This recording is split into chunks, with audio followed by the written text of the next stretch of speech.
Hey, this is Zach. Not sure if folks can hear me or not. I can hear you. Oh, there we go. All right. Who knew? Great.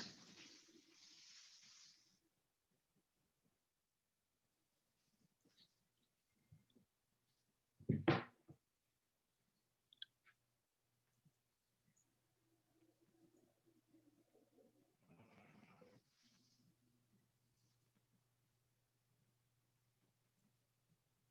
lot of people on this call.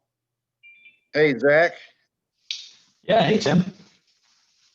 Man, nothing like technical difficulties. Yeah, I wasn't sure if it was just me, but glad to hear some. It wasn't. Wasn't just you. That's the way it goes sometimes. But good to be with you.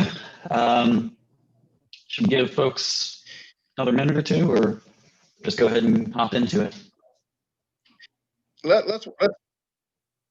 Let's give while we're waiting, I want to give a quick introduction for everybody that's tuning in.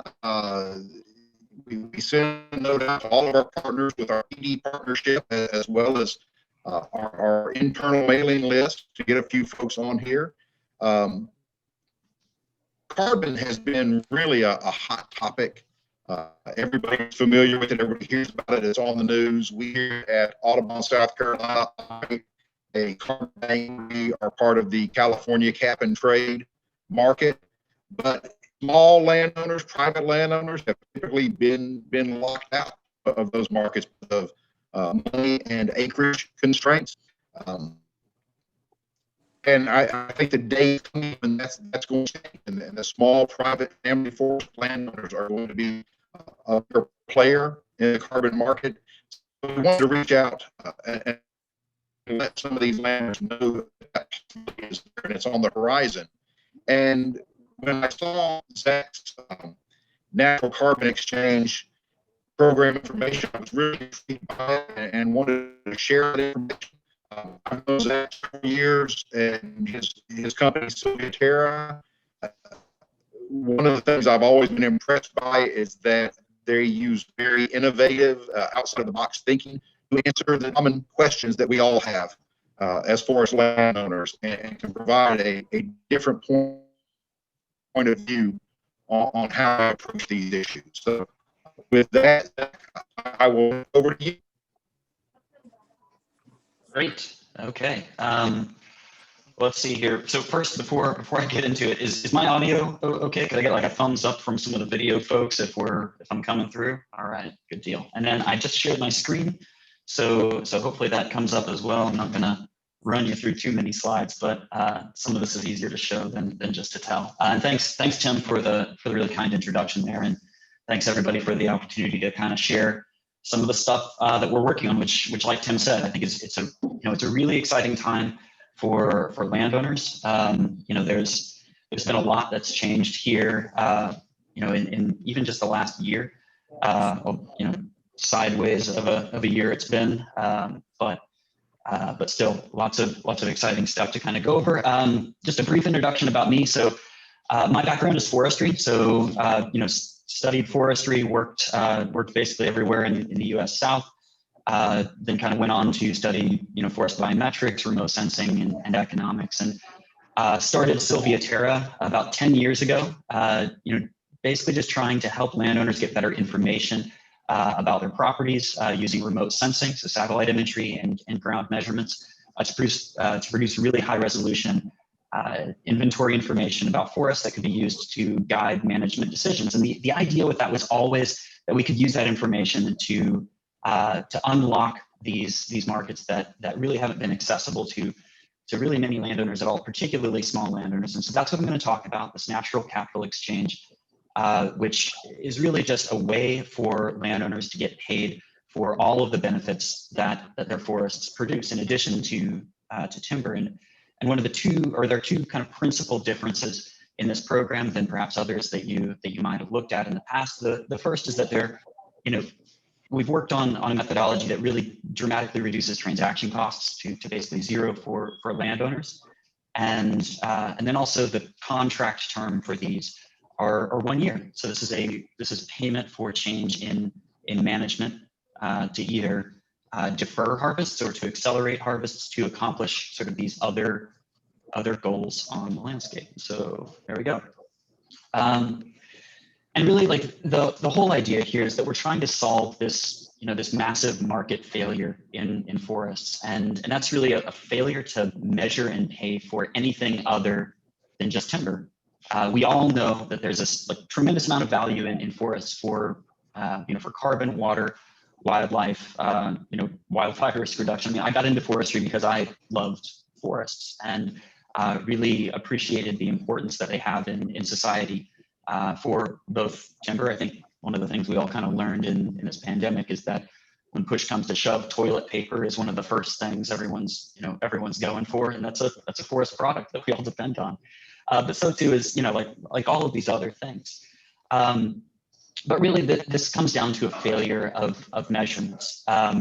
It's a failure to measure and pay for anything other than just timber, and the reason that's true is that timber is really easy. We can cut down a tree and we can truck it across the scale at a mill, and and it's easy for people to see that they're getting a fair deal, right? That the mill knows that they got what they paid for, and the landowner knows that they got paid for what they sent to market. And that's not true of right now, or where we sit with things like carbon. Those values happen out in the woods, and up until now, it's been really expensive and slow to measure those to assure people that they actually that they got what they paid for, that they got paid fairly for what value that they created on the landscape. And so that's what we're trying to solve now with at Sylvia Terra and with the Natural Capital Exchange. And the really exciting thing is that there's been this massive influx of demand for these other values. I mean, it's kind of hard to believe, but this was just a year ago that Microsoft made their huge announcement that they are, as a company, going to be carbon negative, and they were going to invest $1 billion in developing, these technologies and markets around carbon to start. And we were really honored to be one of the 3 companies that they mentioned when they made that announcement, and really honored to have been working with them for these past couple of years to develop the kind of measurements that make these markets possible. And so really what that is for us is this space map.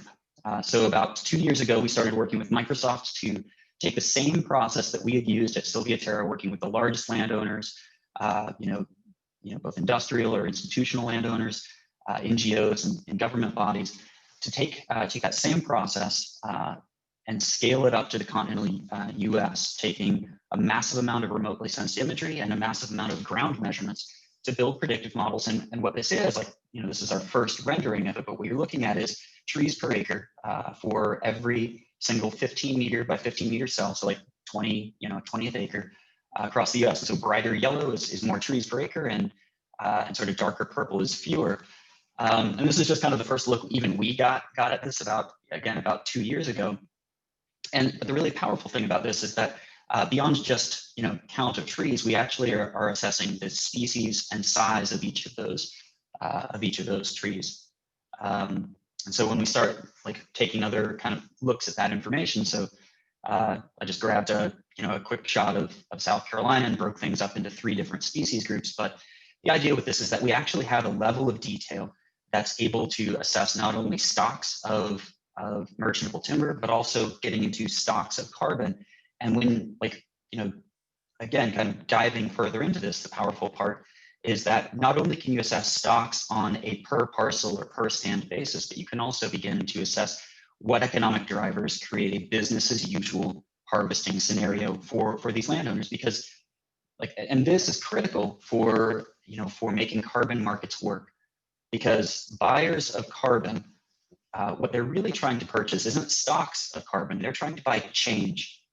What they want to do is pay landowners to change the way that they manage to create more of these things that they value on the landscape.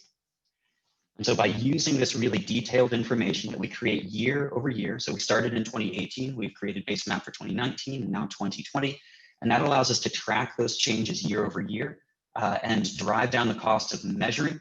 so that landowners can participate at very, at no cost, effectively getting this information. So again, just to kind of clarify, what we're talking about here is a full kind of stand and stock table, or a list for every pixel or every little area on the forest of the number of trees, their sizes, and species. And so when you start to look at that across the entire landscape, so this on the left is kind of typical of the mosaic of ownership across the U.S. And this is actually where I'm from in North Alabama. And you can kind of see that big box, big square kind of in the center. That's a square mile, so 640 acres. And you see all those breakouts of all the other small landowners. And these are the folks that own most of the forest land in the U.S. But these are also the folks that have been excluded from these carbon markets, primarily because it's been so expensive for these measurements to take place, and because contract lengths have been so long that they're not really tractable or workable for these landowners. And so what you're really looking at here, just to kind of give you a sense of color, so green, darker green is greater volume of pine, blue is greater volume of oak, so you just kind of roll up all the oak species, and then red is volume of red maple. But the idea is that behind each of these pixels, we have all of the information necessary not only to assess what the timber value is, but also to make offers to landowners, any one of them on this landscape, to defer harvests, defer expected potential harvest on their property to accrue additional carbon. And that's exactly what buyers like Microsoft are really interested in doing, and doing that in such a way that we can coordinate effort across the entire landscape, again, with really, really low costs to make that happen. And so we're rolling this market out to be available for every single landowner in the US South in the first quarter of 2021. So actually here in just a couple of months. And so starting on January 15th, any landowner can go into our portal and enroll, just provide your basic information, provide the location of where your parcels are, and get an opportunity specific to your property. So there's no enrollment fee, and it's a one-year contract. So you can evaluate the opportunity and determine at what price you would be willing to defer potential harvests on your property. And we measure at the beginning and at the end of that period, and you can get paid for what you deliver. And the average price per acre is something like $20. But that range, there's a pretty large range in what you would get paid for different types of ownerships.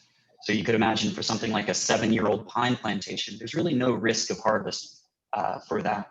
And so the payment there is zero. There's no real change to be paid for. But when you start to look at more mature pine stands where there's very real carbon volume, biomass, but also a greater likelihood of harvest, that's where you start to see the per acre rates climb to something like $150 per acre.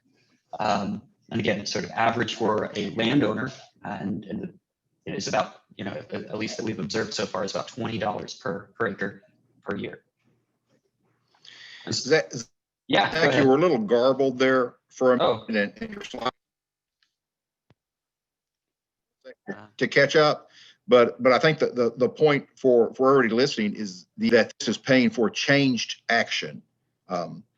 Doing what you would normally do is not the purpose in this exchange. It's actually doing something that you normally would not do. So deferred harvest, delayed harvests are the kind of changes that are actually the capital here. Yep. And can you hear me a little bit better? I kind of pulled a little microphone down. Is that any better for you there, Tim? Much better. All right.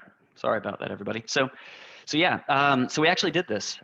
So last year with Microsoft, we ran a pilot in 6 counties in Pennsylvania and actually paid landowners of all sizes. So industrial or institutional, investment type forest landowners, a water authority, an NGO that does harvest, and then lots of small landowners ranging in size, from a little over, I think, 1,500 acres down to 40 acres. But basically assessed their particular forest, provided that information to them, and created the opportunity for them to agree to defer harvest on their property, measured at the start and at the end, and paid them for that additional carbon that was created. And so we've tried to make this as, really streamlined for landowners to be involved in, starting in 2021. And these are the steps here. So again, just creating an account on this landowner platform, sharing your property bounds.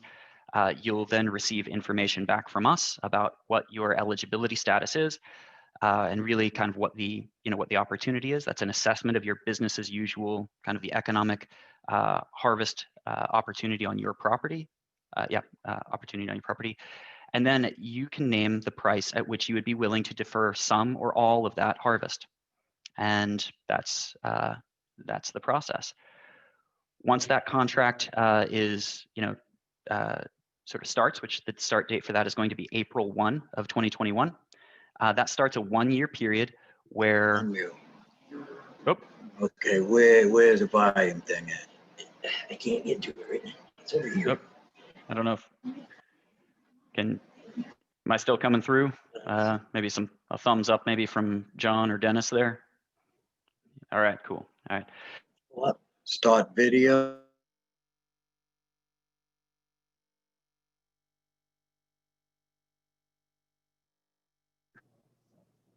Okay, there we go. I got muted there for a second somehow. So anyway, so the landowner then receives quarterly updates on how their property is progressing, and then we do a final measurement of the property using a combination of ground measurements and satellite data. All of that's shared with the landowner, and you're paid for the carbon that you've removed on your property. You can choose to re-up the following year at a price that makes sense for you, or you can choose to to not engage in I don't know. Do I start the video? Trying to see if I can get. Oh boy. So Oh. yeah. Anyway, sure. So we ran this again in Pennsylvania, and while we're starting with carbon, the intention with the natural capital exchange overall is to pay for, as I mentioned, for every value. So every acre, every landowner, every value, every year.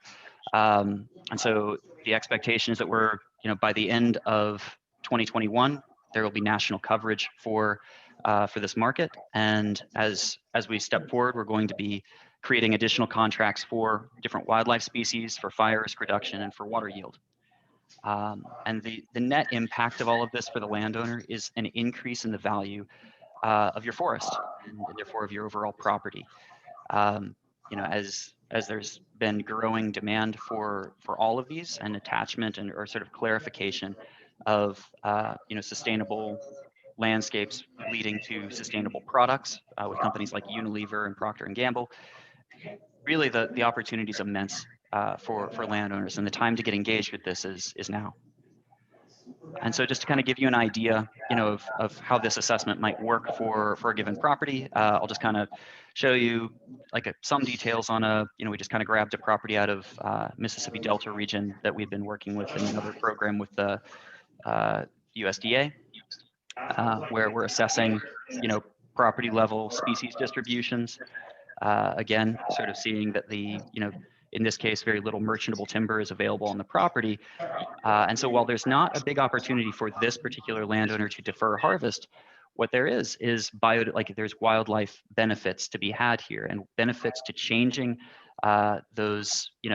changing the amount of those benefits year over year by changing the silvicultural treatments that you employ on those properties. And so for a landowner, the future of this is that when you go onto this, onto the natural capital exchange, you're going to see a kind of a wide array of opportunities that you can have for your property to be paid to create these additional things that society wants to see on the landscape.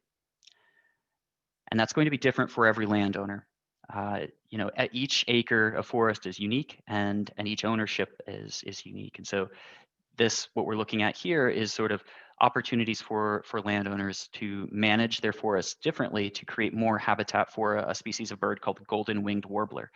And the interesting thing about that species is it prefers what's called early successional habitat, or more open spaces. And so payments might be balanced against deferring harvest and growing more carbon on your property and more timber or older timber, and then also perhaps payments that are counterbalanced there to pay to accelerate harvests and create more open habitat for some of these species of concern.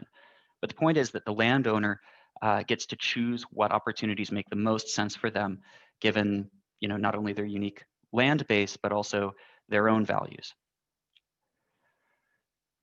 And when tracked across the landscape, we see that some of these things really are, they're positively correlated. But the point here is that carbon or any one of these particular values that you might manage for don't necessarily always, they're not always perfectly aligned. So paying for and creating more carbon might diminish habitat or might create more fire risk. And so truly, what we're looking to do is use this market mechanism to coordinate activity across the landscape to create the forest of the future that society wants, and that individuals, respecting property rights, can choose to create for a fair payment.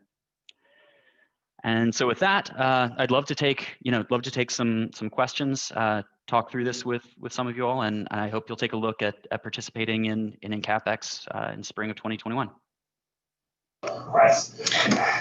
Zach, we've got a question here about, is there any ground truthing that would go into this if a landowner enrolled? Absolutely.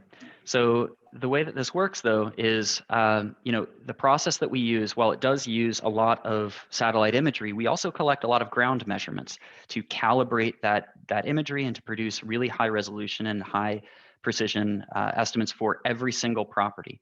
So the expectation is that there are going to be thousands of landowners that are going to participate and will visit physically and measure physically on a subset of those properties. But we're going to have acre by acre information for every single participant, and we'll share that with each participant. Does that make sense? Sure. Another is it tied to basal area or harvest volume, and will prescribed fire still be allowed?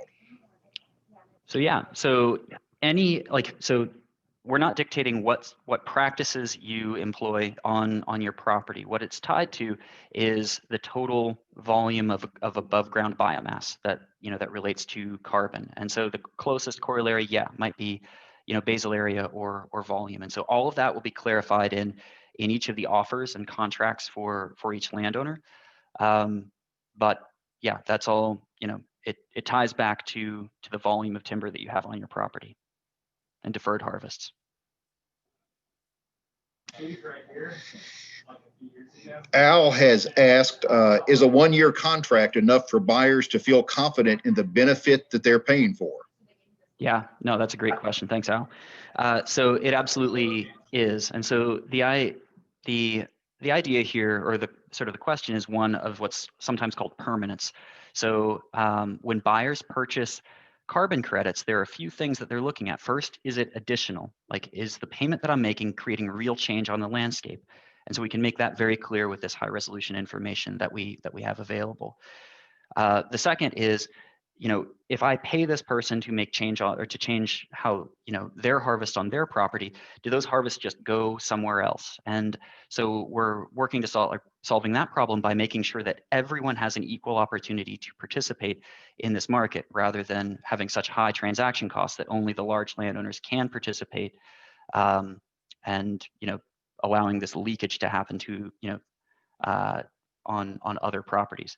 And finally, this question of permanence. So how long, typically when people purchase a carbon credit, they ask that it be retained for 100 years. And that's why you see those really long contract terms with some of the the more like legacy carbon projects. But the idea here is that actually by sequestering lots of carbon today, you can have an equal opportunity or equal impact to sequestering 1 ton for a long period of time.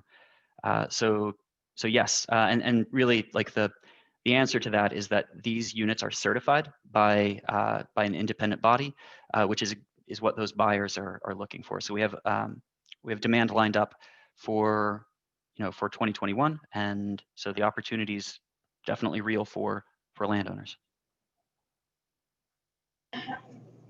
William asked, how is the price per acre determined? Yep.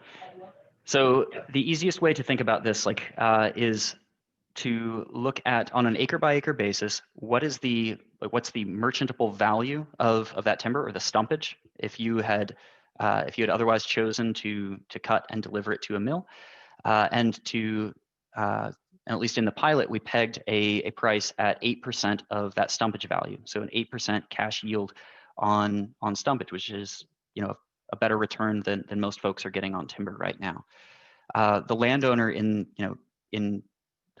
this 2021 implementation, they can choose at what price they're willing to defer the amount of harvest. And so the offers that come back to them, or that are going to go to them, are going to say something like, we estimate that there are 1,000 units of harvest that you may undertake based on our business as usual assessment.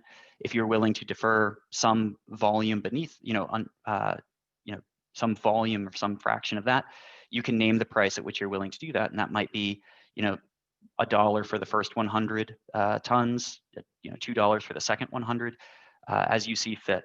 And so we are going to be releasing price guidance. It's different for each acre and for each landowner as far as how those economics shake out. But the offer should make it really simple to kind of understand what the opportunity is and how you can engage in it. Zach, what states are going to be covered beginning in April? Yeah, so 11 southern states. So Texas, Oklahoma, Arkansas, Louisiana, Mississippi, Tennessee, Alabama, Georgia, Florida, South Carolina, North Carolina. I think I got them all. But that grows pretty rapidly. So by the end of 2021, it'll be all the states, sort of the lower 48, everything you see here on the map. And is there a cost to the landowner to enroll? There's not. So it's free to evaluate your offer, and it's free to enroll in the program. So that's pretty straightforward there. Is there anything within the participation that would eliminate the idea of a hunting lease or other type of activity on the property? There's not. So really, we're just focused on carbon for this. It's really pretty simple. You get paid for your performance. The additional carbon that you create on your property, you're paid for. The other activities that you undertake, whether there's a hunting lease or otherwise, that's your prerogative, your property. And Barry has asked, how do you determine new practices due to involvement in the program versus what would have been done on the stand without involvement? Sure. So really what we're doing is we're looking on an acre by acre basis at what timber you have on your property. So, the merchantable volume, and then we're using just this satellite information and, that we've derived here. We're looking at the distance to markets, what those markets are paying, distance to transportation networks. And so we're really assessing the economic likelihood of harvest for your particular property. So it really is a pretty granular look at what potential business as usual might be for every landowner. Kevin asked that there were fees mentioned in the white paper for non-compliance. Once signed up, what would the fee look like if they broke a 1-year contract and timbered instead? Yep. So pretty straightforward. So if you had agreed to defer something like 100 tons, but only wound up deferring something like 90 tons, then there is you wouldn't get paid for the 10 that you didn't defer, and there might be some small some penalty, something like the equivalent value of about 5 tons to cover the cost of making the buyer whole on those, because it is a contract. It's a it is a note that's meant to promise delivery to these buyers. And Walter has asked, other than satellite imagery, what other practical hands-on approaches do you use to provide participants with quarterly accurate assessments of progress? So ground measurements. So at Sylvia Terra, we're collecting a lot of measurements. One of the to participate in the program, signing on, it's it's an agreement also to provide reasonable access to, to properties where we will go and measure on a subset of these to make sure that our estimates are calibrated and correct for every acre. And David had asked, is there methodology to compensate for protecting areas like Carolina Bays or other wetlands? So in the future, that's absolutely, those types of sometimes called co-benefits or kind of these other conservation outcomes. Those are future contracts that will be available on the natural capital exchange. I couldn't say specifically when those would be available, but that is a value to society. Creating habitat for those species, and so landowners should be compensated for their efforts to create that additional habitat. William asked, are these all 1-year contracts? They are. Yep. So to start, all of these are 1-year contracts, and so yeah, pretty simple there. And Matthew has asked, is the carbon market based on a service area model or is it global? Does South Carolina Forest get paid by a company working in the Amazon or more locally? So all of the units that are created on the Natural Capital Exchange, it's a pooled project. So, but there are companies that have, since they are local to South Carolina, have a strong preference to pay their neighbors to create this additional value. And so yeah, I mean, just like with, this is going to be a global market on the supply side, it's also a global market on the demand side. But we're not trying to link up one landowner to one buyer. Instead, we're creating the opportunity for landowners to create this massive amount of new supply of this valuable product and to sell it to a demand base, just like 2x4s. Al asked, who is the third-party verification body? So there are two things to consider here. So first, there's certification of the methodology. And so we're working with 2 certification bodies to make sure that the rules produce a consistent, high-quality product that people can buy with confidence. And then we work with third-party verifiers who actually go out and, just like check cruising, if you're familiar with that, or audit cruising, go and make sure that all of the measurements are done correctly and that the methodology is carried out faithfully. So there are multiple organizations that provide that service. Bruce has a great question here. A 1-year contract that then allows harvest the subsequent year doesn't seem to meet long-term carbon sequestration goals. How did you convince the regulatory bodies on the permanence issues? Sure. So the idea with this is to pay sort of to ensure that dollars that we pay today, sort of these, dollars that we pay today go to create the most efficient change on the landscape possible today. And the net effect of this mechanism across the entire U.S. South, you can imagine, like right now, the average age of a pine plantation is about 14 years. And so if you pay year over year landowners to just defer 1 or then a subsequent 2 years, you can increase that average age of the forest to something like 15 or 16 years of age. And without locking up a single, 1 acre for a long period of time, you can create a massive change on the landscape that does add carbon or remove carbon from the atmosphere. So that's one aspect, is that this truly is a mechanism that affects change on the entire landscape. And it's not different when you really think about it from the large scale projects that people have put in, for large landowners, where they would say, well, here's 200,000 acres and they're committing to retain a certain amount of carbon, but they can choose which acres they allocate harvest to, so long as they meet that year over year cap. So that's one aspect. The second aspect is that by creating a massive amount of change or removal, this year, there's an equivalence to sort of 1 acre held for 100 years. So, we have a white paper on our website that goes through that process, and the certified methodology will be made public.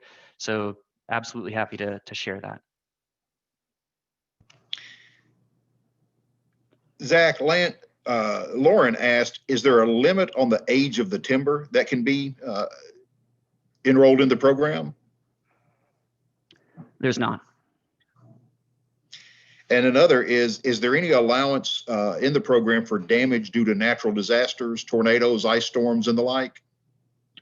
Yeah, so this really is a payment on delivery program. So just like with timber, there's not going to be a penalty to the landowner if there's timber loss or sort of above ground biomass, like living biomass loss to hurricane, but they won't get paid for additional carbon because additional carbon wouldn't have been created.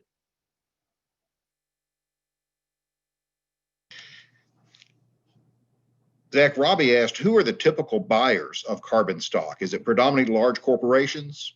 Yeah. So at the moment, this is a voluntary market. So the buyers are, they're tech firms, they're consumer goods companies, transportation companies, and the like. But we've also, there are also a lot of kind of more local companies, energy companies, and others that that are purchasing through this mechanism. And John asked, are landowners who are receiving financial assistance to manage their forests, such as through a farm bill program, eligible to participate? So for certain programs, absolutely, it doesn't impact eligibility. For others, for instance, if the landowner's already enrolled in another carbon program, that would impact their eligibility. And so, the contract kind of covers those, and we've been working kind of on the list of inclusive and exclusive programs. So case by case. And Barry has asked, and this is kind of the neat thing about the program that really gets your idea into the change model, is that he asked about pre-merchantable stands. And so just kind of going back onto that idea of changing normal activities, if you could hit on that. Yeah, sure. So really this is this mechanism is, or the point is to change business as usual behavior. So, and estimating that on an acre by acre basis. So on pre-merchantable stands that have a low likelihood of harvest, that we could all look at and say there's no real economic incentive here for this landowner to harvest, there's not likely going to be a payment, or there wouldn't be a payment on that acre in this program to create additional carbon, because additional carbon wouldn't be created. However, as you get closer to like a thinning, a point where it would make economic sense to thin, or for a final harvest, then absolutely, that's where there's payments to be made and real change to be had on the landscape. And William has asked, are there any practices that would be prohibited on the tracks other than timber harvest? So no, and really it's not even that timber harvest itself is explicitly prohibited. It's just that there is a measurement at the beginning, and sort of this expectation of a reduction of harvest, and a measurement at the end for the total amount of volume that you have, on the property. And through this program, you're committing to reducing that harvest level. So however you allocate that across the landscape, that's your prerogative, so long as you reach that target.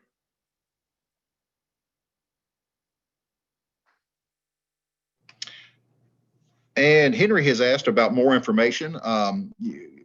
I would say Google up Sylvia Terra, Google up the NCAPX program, but Zach, anywhere else you would send folks for more information? No, I mean, that's really the right place. So yep, sylviaterra.com. And yeah, there's you can see a link right there for NCAPX, and there's plenty of information, and more will be released here shortly. So January 15 is the opening, is when we're going to open enrollment, and that portal will be open for you to to share your information, select your property bounds, and then get your your offer. But I would encourage, like a lot of these questions, on kind of the details of the accounting, I really would encourage folks to read that white paper on the website. And if you had looked, a couple months ago, it's actually been updated. We're on version 4 now, so or 0.4. So yeah, check it out. Good. And Kylie had asked, we are recording and we'll post the recording of this. So if folks want to go back and rewatch and get more information, we will be making the recording available. Are there any more? Walter has jumped back in. Based on the comparative accuracy of your satellite and ground measurement techniques, can these documented results and property bounds be used effectively in lieu of legal specs from a land surveyor? So we don't that's. So we do provide the information that we, the inventory information that we, create for this program to the landowner, and they can use that as they wish, and we'll provide, the estimates of precision on that. The parcel information is taken from county records, and so it's no more accurate than what your county has on file.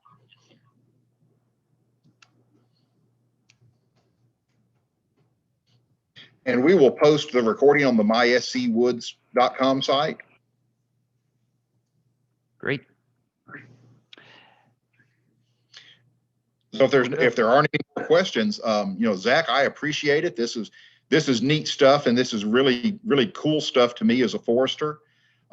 Thinking about being able to tie up large amounts of carbon in relatively small packets for short periods of time, as opposed to trying to tie up very large packets for long periods of time.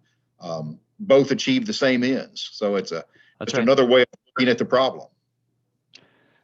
Yeah, that's right. No, Tim, I really appreciate the opportunity to share with all of you. I hope you'll take a look at the program and do send along any further questions that we weren't able to answer for you here. Yeah, thank you all. Thank you, Zach. And thank you for everybody who tuned in. Thank you.